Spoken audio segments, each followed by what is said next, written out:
مجھے ایک text message آیا, اتفاقاً میں نے پڑھ لیا کہ آپ اگر بیان کر رہے تھے تو وہ کون ہے جو مجھ سے بات کر رہا تھا.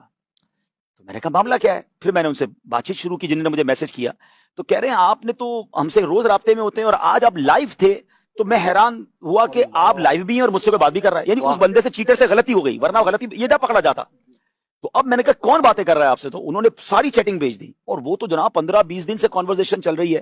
پھر میں نے اس بندے کی جو کس کو کہتے ہیں دماغ دیکھیں کہ میری اس یہ جو چینل پہ جو آواز ہے نا, اس آواز کی کلپ نکالے تھے. آپ کیسے ہیں, آپ ٹھیک ہیں, السلام علیکم, وعلیکم السلام. ہمیں کال آتی تو ہم کہتے ہیں نا وعلیکم السلام, تو وائس نکال لی.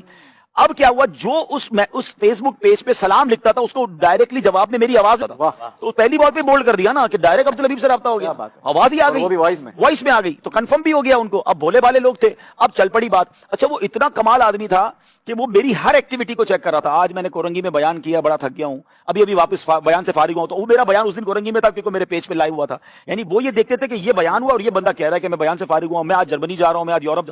غلطی اس سے کیا ہوئی کہ ایک ایسے وقت میں اس نے اس کو جواب دے دیا جس وقت میں لائیو تھا. انہوں نے مجھے لائیو دیکھا اور اس کا میسج پڑھ لیا, تو وہاں ان کو شک ہوا کہ سمتھنگ ایلس, کوئی اور ہے, یہ تو کوئی اور ہے. پھر اس کے بعد ان سے میری گفتگو شروع ہوئی. تو جناب انہوں نے تو ان سے میرا خیال ہے 10 لاکھ روپے لے چکے تھے. تو مسجد بنا رہے تھے, مسجد کے نام پر پیسے تھے, پیسے منگوایا انہوں نے پتہ نہیں کسی دبئی کے اکاؤنٹ میں. اب میں پوری ٹریکنگ کرنے لگا نا. اچھا پھر تھوڑی دیر بعد 1 یا 2 دن بعد ایک اور میسج مجھے آیا.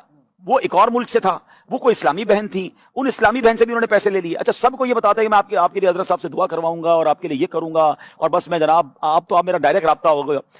اب میں نے اس بندے کو کہا اب آپ نے ساتھ رہنا. پھر میں نے کچھ ادارے والوں کو انوالو کیا. اچھا غلطی یہ ہو گئی اس بندے سے, کہتے ہیں نا چور کہیں نہ کہیں غلطی کر جاتا ہے. انہوں نے جو میرے نام پہ پیج بنایا تھا نا, اس کی کہیں نہ کہیں ڈسکرپشن میں ایک فون نمبر تھا. وہ فون نمبر ہمیں پکڑنا تھا کہ یہ بندہ کون ہے. ہم نے اس کو ٹریس کرنا شروع کیا تو اسی فون نمبر پر ایک اور فیس بک آئی ڈی بنی ہوئی تھی. اس سے پتا چلا کہ اب میں نام نہیں لیتا, پاکستان کے ایک شہر کے وہ صاحب تھے.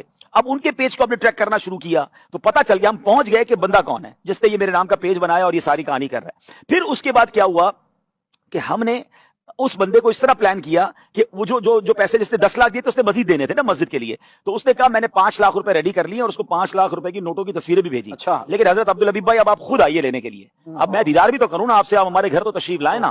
تو وہ کہتا ہے کہ عبدالحبیب تو بڑے مصروف آدمی ہیں, وہ نہیں آئیں گے. اچھا میرا میسج ان کو بھیجا گیا کہ میرا نمائندہ آپ کے پاس بھیج رہا ہوں, بس آپ ان کو دے دیں اور اس کے بعد جناب آپ جو ہے نا بے فکر ہو جائیں. اچھا ہوا یہ, اس بندے کا دماغ دیکھیں کہ اس نے عبدالحبیب بن کر ایک تیسرے بندے سے رابطہ تھا اس کو کہا آج زندگی میں ایک آپ کو کام دینا ہے, آپ نے میرا وہ کام کر دیا تو بس اس کے بعد آپ میرے کلوز ہو جائیں گے بہت, پھر اب ہمارا پیار بہت بڑھ جائے گا. کہا حضرت عبدالحبیب بھائی آپ کے لیے جان حاضر. کہا آپ نے ایک جگہ جا کے پیسے اٹھانے ہیں. یعنی خود نہیں آ رہا تھا وہ بندہ سامنا, اس نے کسی تیسرے بندے کو کہا کہ آپ نے پیسے اٹھانے, وہ بھی ان نون. ہم نے اس تیسرے بندے کو پکڑا, اس نے سب بتا